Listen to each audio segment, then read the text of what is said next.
Hello and welcome back to the channel. Today we've got more Duskmourn spoilers from the last couple of days. New combos, new synergies, some super broken stuff going on here. Let's start it right off with Marvin, the Murderous Mimic, which is a 2-mana artifact legend toy, a 2/2, and has all activated abilities of creatures you control that don't have the same name as this creature. I think this has last little bit of text in case you like make copies of it, and then the two copies see each other, so it kind of would go maybe infinite in that way. But there are so many different combos with Marvin. In standard, we've got the Sleep Curse Fairy and Kami Whispered Hopes, or really any creature that can tap for essentially 3 mana. So what would happen here is if you played Sleep Curse Fairy on turn 1, you played Marvin on turn 2, and then Kami on 3, you would need some way to make the Marvin have its power up to 3 mana, but just as it is, you get infinite taps and untaps because you would get the Sleep Cursed Fairy's ability to untap Marvin, and you'd also get the Kami's ability to tap for mana equal to its power. So tap for 2, you could untap it for 2. So if you're able to get its power up just by 1, then you can tap for 3, untap for 2, tap for 3, untap for 2, infinite times, and then you can get infinite mana as early as turn 4 if you had another way.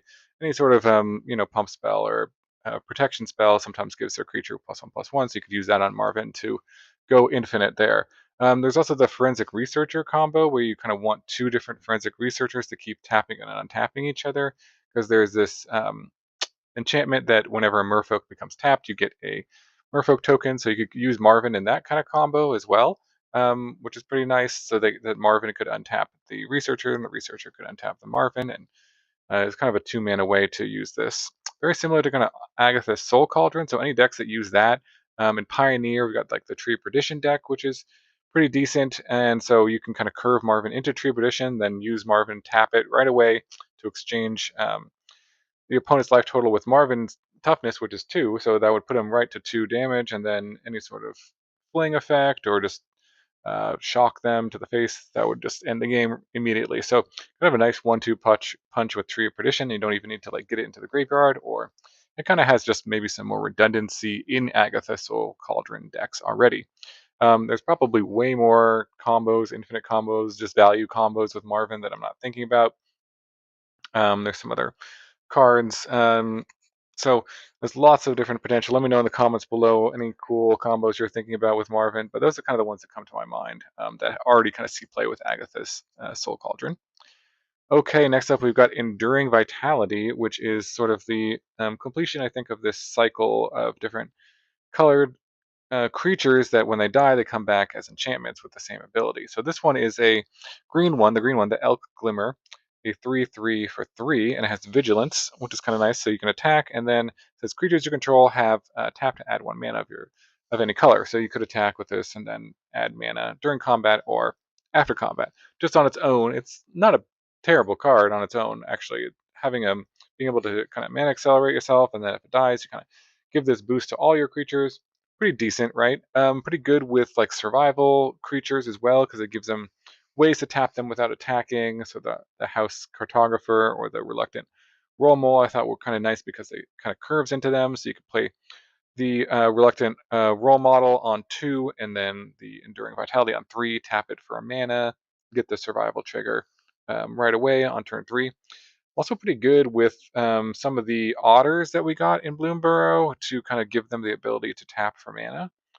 Thorn Splitter and Valley Floodcaller are both quite powerful cards that if you can tap them for mana, they can kind of go off and do some absurd things. So perhaps there's some cool combo decks going off with that, giving all your, like, there's not very many birds, frogs, or otters or rats that can tap for mana. So this gives all of your other birds, frogs, otters, and rats the ability, and Valley Floodcaller itself, the ability to tap for mana and then untap when you cast something. So you can kind of maybe snowball something from that. So some cool combo potential, or just some good value mana ramp potential with this. Maybe even in like a token deck where you play some tokens on turn 1, turn 2, and then you play this and you kind of have 3 mana again right available right away.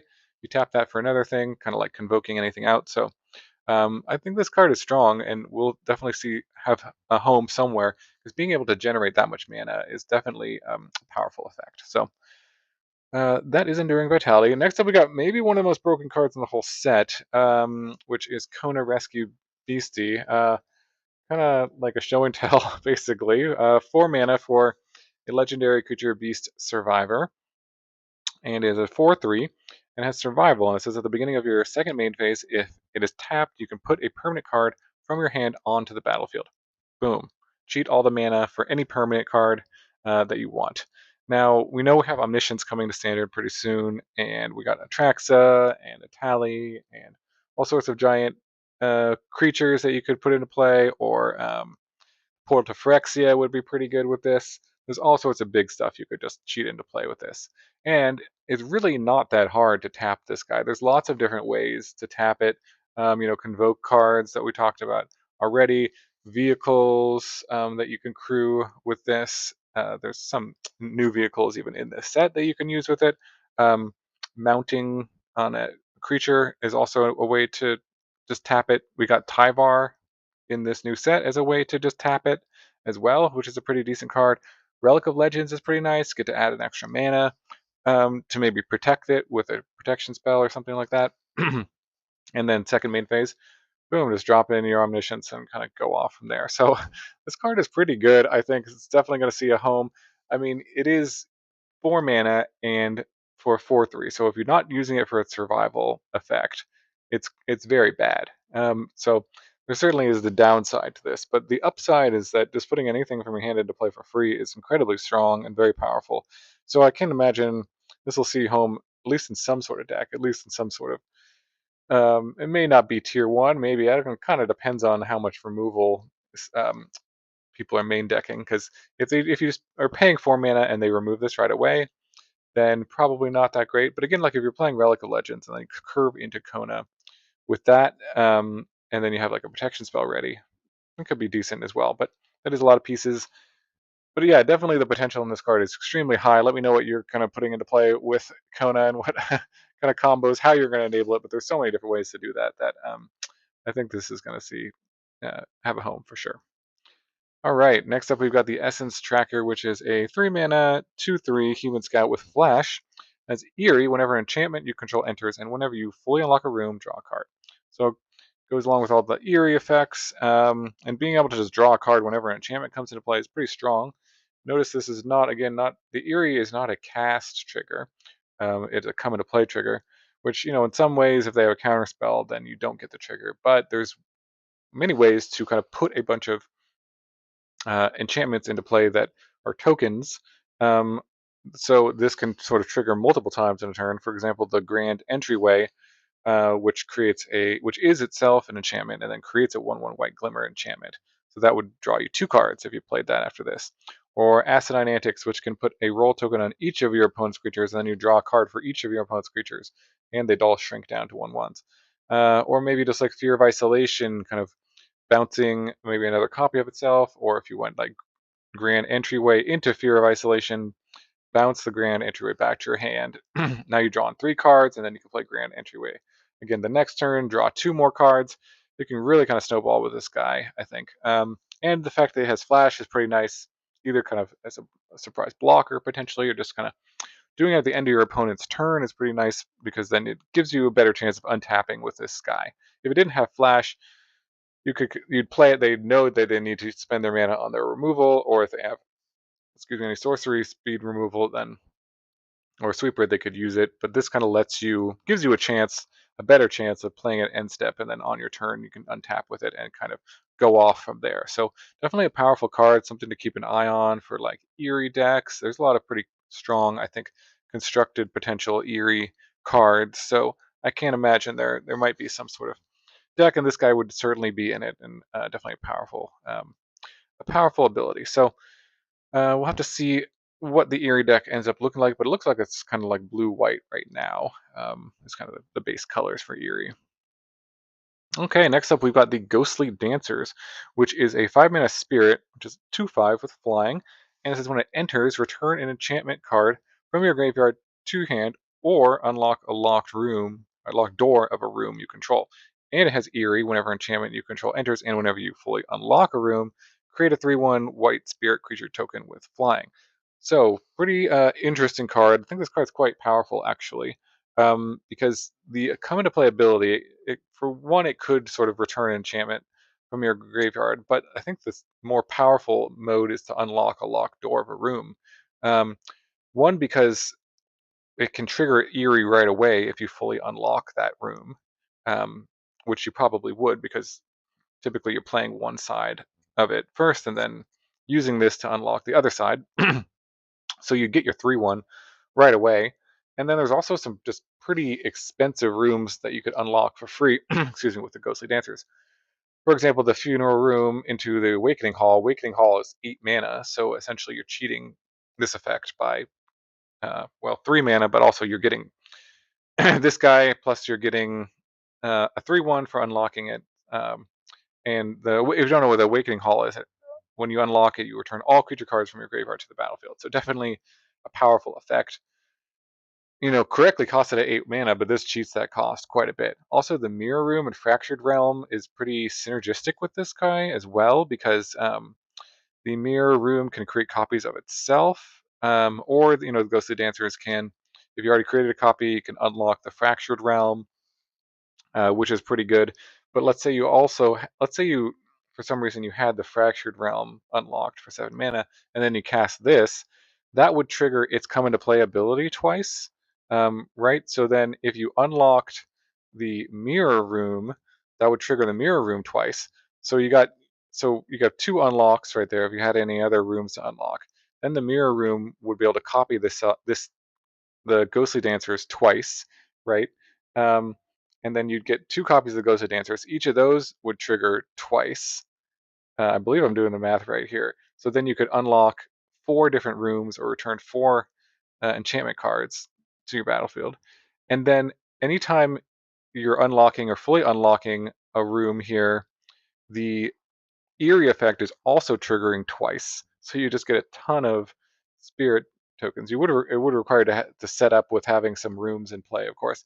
That's quite a bit of a setup, but the potential and kind of synergy between these two cards is really kind of cool and interesting, I think.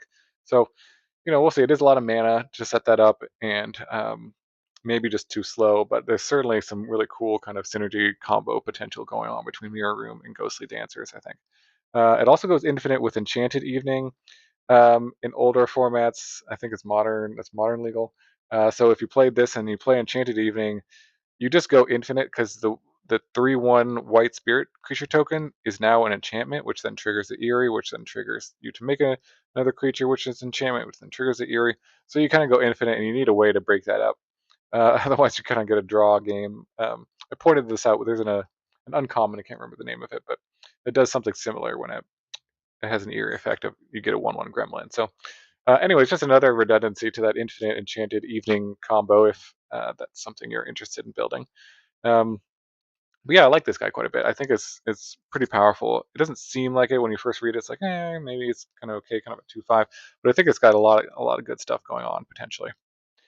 Okay, next up we've got the Unidentified Hover Ship, which is a 3 mana 2/2 vehicle artifact with flying. So you're abducting something, which is kind of cool flavor here.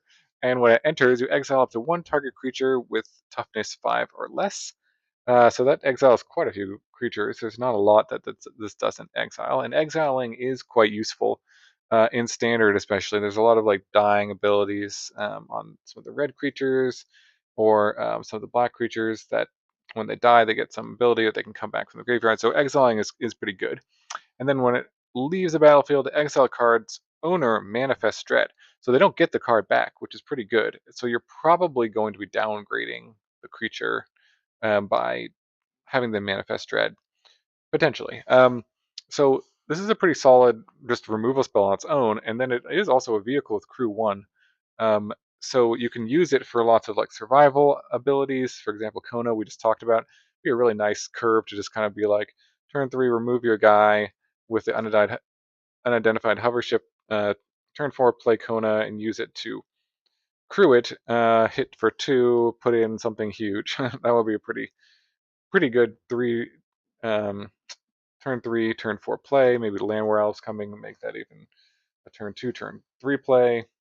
Pretty good. We also got this new card, Rip the Spawn Hunter, which is a 4-mana 4/4 legendary creature, human survivor, and a survival at the beginning of your second main phase. If it is tapped, reveal the top X cards of your library, where X is its power, and put any number of creatures or vehicle cards with different powers from among them into your hand. Put the rest on the bottom of your library in random order. So interesting card, and kind of has some synergy with this because it looks for vehicles, right? And then the vehicles can help tap it.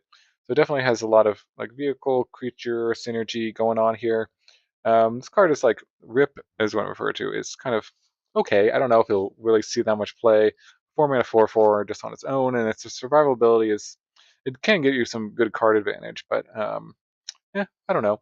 Kind of works okay with Kona as well because you're kind of wanting to put big creatures into your hand to then cast or put into play for free with Kona. So there's kind of some interesting synergy there, but um, yeah, we'll have to see on that one. I also thought like with the hover ship, maybe it's kind of nice to blink because again, you're kind of either downgrading their creature or maybe I don't know.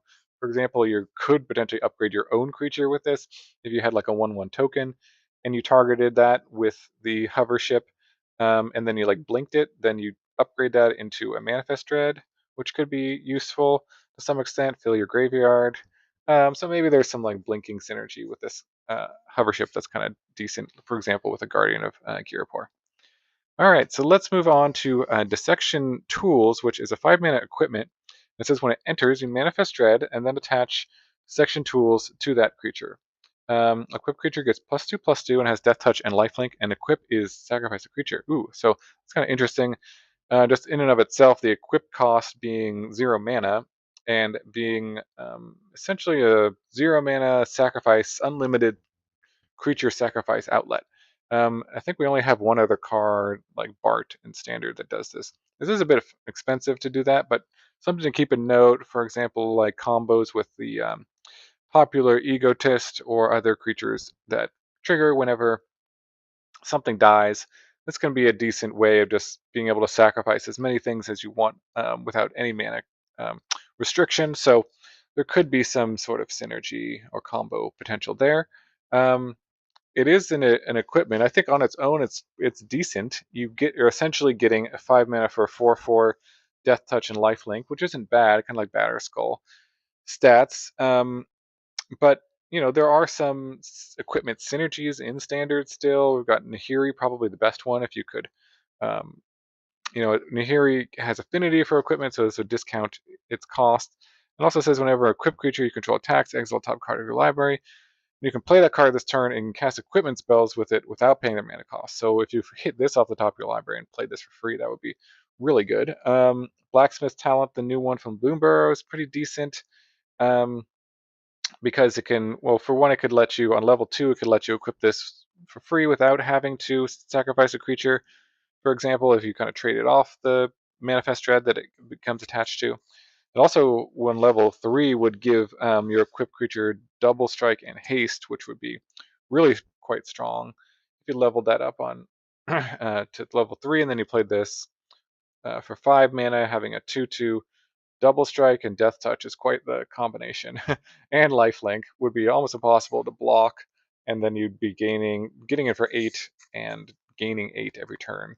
That would be pretty sweet. And then maybe there's just some, again, in the blink deck or something like that, some potential because blinking it is pretty nice to, kind of like Batter Skull, returning it back in your hand, putting it back into play.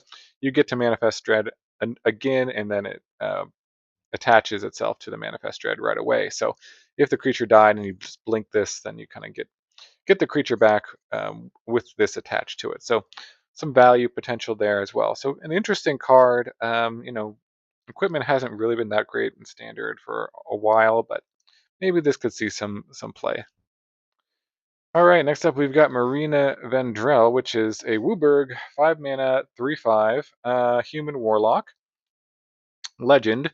And it says when it enters, reveal the top 7 cards of your library. Put all enchantment cards from among them into your hand, the rest in the bottom of your library in random order. And a pretty cool ability to, again, tapping to lock or unlock a door of target room you control and activate only as a sorcery. So that ability is quite powerful. And one, I was thinking there's probably some shenanigans with Agatha's Soul Cauldron just to kind of use that ability to copy it onto, 1-drop creature or whatever. If you have this in your graveyard, That could be very powerful. There are, again, quite a few rooms that have a very high expensive cost to unlock them. The Awakening Hall, again, to unlock that one would be quite good. And this could be interesting if you play the Funeral Room and then you just tap this to unlock the Awakening Hall, get all your creatures back, or tap it to unlock the Ritual Chamber and get a demon for free. Um, so that could be some potential. It also can lock doors again when you tap stuff. So again, if you have like Agatha's Soul Cauldron, like a bunch of your creatures have this ability, or even just itself, you can basically re-trigger the kind of the demon coming into play. You could lock it and then unlock it and lock it and unlock it, returning all your creatures back from the graveyard over and over again. So definitely an interesting card to be able to actually lock doors and unlock them again and re-trigger them over and over and over again. Being able to play it is kind of challenging, obviously, because it's 5 color. But maybe again with Agatha's Soul Cauldron, this just needs to be in your graveyard, and you don't actually have this. I mean, the come into play ability is pretty good too if you have a bunch of enchantments and kind of helps you find your rooms too. So um, maybe more of a commander card in general, but I think it's got some definitely some potential in standard. Okay, Overlord of the Balemerc is a 5 mana enchantment creature avatar horror with impending 5 and 2 mana to impend this. So again, when impending is when you cast it, you can cast it for 2 mana, and it comes with 5 time counters. At the end of your turn, you get remove one, and then when it doesn't have any, then it becomes the creature version of itself. And it says when it enters or attacks, mill 4 cards. Then you may return a non-avatar creature card or a planeswalker card from your graveyard to your hand. So interesting card. I think this card's fairly powerful, actually. The more I kind of think about it and its uses, it is the cheapest of all the impending creatures in the set. So being able to cast this on turn 2 means it can curve nicely into things like Scroll Shift or Render Inert to kind of cheat the impending cost. So if you play this on 2, maybe you mill yourself, return a creature, and then turn 3 you just hold up Scroll Shift, and then maybe your opponent attacks you, like Scroll Shift during combat. This comes back into play. You block their guy with your 5/5. You get to mill and return another creature or planeswalker, draw another card, and then attack for 5, return another creature. It's a lot of value right there. Render Inert, kind of interesting or similar. On turn 3, you could play this and remove the last time counter. I believe that would let you attack right away on turn 3 and draw another card, and then mill 4 again. So some interesting kind of curve potential with this guy. And maybe you just want this in like the kind of go all in on a delirium strategy, because one, it itself is an enchantment and a creature. So having multiple copies or milling other copies of itself can enable delirium. It's pretty good on curve at 2. It can also help you return or find your delirium payoffs, such as the Nivorous Flytrap, which really wants you to have Delirium. And milling 4 is decent if you've kind of built your deck right. You may be able to enable Delirium just by milling 4. The other thing to note about this guy's ability is that a lot of cards that they print these days say, like, okay, mill 4 and then return a creature card from among the cards you milled to your hand. This one doesn't say that. This says you can return a creature or a planeswalker from your graveyard to your hand. So even later in the game, if there's something you've milled much earlier in the game that you want to get back, you can with that. So that's kind of nice with this Overlord. So an interesting card for sure. I think if you're going to play it, it's because you're kind of using this impending ability early, and not necessarily as a 5 mana 5/5. I don't think it's nearly good enough for that. But yeah, it's an interesting card. And we'll see what time tells about Delirium decks. But I think it's got some interesting potential with kind of Scroll Shift and Render Inert. And there's some other cards that can remove counters as well in standard too. Okay, next up we've got the Waltz of Rage, which is a 5 mana sorcery. Target creature you control deals damage equal to its power to each other creature until end of turn. Whenever a creature you control dies, exile top card of your library. You can play it until the end of the next turn. So this is a really interesting card, kind of an interesting, unique effect. Pretty cool art going on here with this Waltz of Rage. Not really sure exactly what this is all referring to, but certainly Looks like they are dancing. So in standard, the cards I was thinking about this is one, anything that has death touch is pretty cool with this because it's the creature. This makes the creature do the damage. I believe target creature you control deals damage equal to its power. So, for example, you have Preacher of the Schism. You cast this on your Preacher of the Schism. It's going to kill everything because it has Death Touch. So all your own creatures will die. All your opponent's creatures will die, and then you can get in with the Preacher to trigger its ability. So that's pretty good, right? And it also works kind of nicely with the Mind Skinner because it has 10 power. So it does 10 to everything. So that would probably kill everything if you're maybe a blue-red Mind Skinner deck. And also, being able to, when your own stuff dies, you do get to exile stuff. Maybe you're playing it in a Mind Skinner Screaming Nexus combo, which is very janky, but maybe you like wanting to do a lot of damage to your own creatures, for example, with Screaming Nemesis. And there's some other creature, a black artifact. I can't remember the name of it, but whenever it takes damage, it does that much to the opponent as well. So maybe you're kind of trying to set up this janky combo where you do 10 to everything and then kill your opponent right away.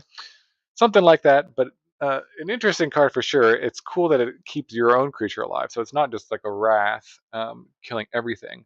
And then if you are killing your own stuff, you get some bonuses. So it's definitely kind of like conditional. Like the real downside of this card is like you target your own guy and then they go to remove it and then it does nothing. You kind of get just 2 for 1. So you definitely have to be careful about that, but it certainly has some upside for sure. All right. Next up, we got the keys to the house. So we got some uncommons to talk about. This is a 1 mana artifact. 1 to sacrifice it. Search your library for a basic uh, land card, reveal it, put it into your hand, or perhaps more importantly, 3 mana to sacrifice it and lock or unlock a door, a target room you control. Activate only as a sorcery. So this is again pretty cool just to cheat on costs of locking or unlocking doors. Or you probably don't want to necessarily lock doors with this. I mean, you could lock your opponent's doors with it, which is kind of interesting. Oh no, you can't. Only rooms you control. So never mind. You can't lock your opponent's doors. So I'm not really sure exactly why you'd necessarily want to lock your own door unless you're going to plan on unlocking it again with another one of these or another effect that unlocks it. So there is, that reason. But um, I guess just flavor-wise, a key can lock or unlock a door. So there you go. But perhaps again, there's a lot of these effects we got today, which are decent with just like the big room effects. Perhaps this makes it so you can do this with Awakening Hall as early as turn 4, which would be pretty good to do. So maybe that's worth it. If you spend like turn 1 and turn 2 just milling or discarding a bunch of big creatures, and then you play Funeral Room on turn 3, and then you play this on turn 4 and unlock it right away, and then you kind of bring back everything. That could be pretty cool combo. So maybe there's some potential there. Again, there's a bunch of other rooms with expensive things to unlock, and so this kind of cheats on the cost. And so, just a card to kind of keep in mind if that's kind of what you're trying to do, cheating on room costs. I think this could see play in that kind of deck. All right, next up we've got Enter the Enigma, which is a 1 mana sorcery. A target creature can't be blocked this turn and draw a card. So a very kind of simple card, cantrip, 1 mana, draw a card, can't be blocked, is actually an interesting and I think quite useful and powerful ability on a cantrip. This is a sorcery, so you can't just use this instant speed, um, in response to anything, but it does let your opponent potentially kill the creature in response that you're targeting. But I thought maybe Venerated Rot Priest decks would want this because, again, just targeting your own creatures triggers the Rot Priest, lets you get in with the Rot Priest or the toxic creature that you're attacking with. So maybe that's pretty useful. Also, just like Prowess decks, maybe in multiple formats, could potentially want this because again, it's just a cantrip, and making sure your creature gets in through damage is quite powerful. Because, for example, like Swift Spear can get up to pretty high power, and if they just have a chump blocker, then it's not great. But if you can make sure it gets in for damage, that can be pretty powerful. Unstoppable Slasher really wants to get in, so there's sort of like a combo deck with that guy, or just playing it as its own, making sure they lose half their life.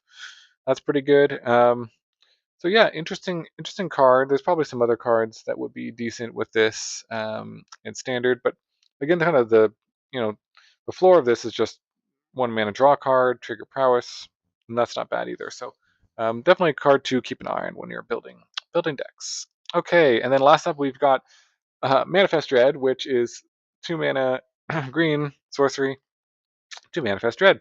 So the reason I put up this slide is I was just looking through all the different cards that could potentially blink stuff. So I think Manifest Dread is interesting in and of itself. There's some synergies that, when something is flipped up or whenever a face down thing comes into play. But you could also kind of build your deck such that there are some big things that you want to hit off Manifest Dread, and then you blinking the thing and it comes back into play. Um, the cheapest one of this is Splash Portal. These are all the different ones that I could think of in standard. Then there's quite a few. So if you're gonna go for like a Manifest Dread deck, maybe you're kind of going Bant colors here. It kind of curves nicely into Guardian of Girapor, Salvation Swan. Also, Parting Gust is a nice removal slash bounce spell. Swift Spiral, Long River Lurker, all kind of different options if you're kind of going for the Manifest Dread, blink my own stuff kind of combo deck. So definitely a cool deck to consider and think about for standard. And yeah, that is basically it so far. I think we've got about 2 more days of spoilers coming up. The set is almost completely spoiled. Let me know what you're thinking about. What are the combos you're most excited to build around, decks that you're building? What are you brewing? Anything I missed in any of these spoiler videos?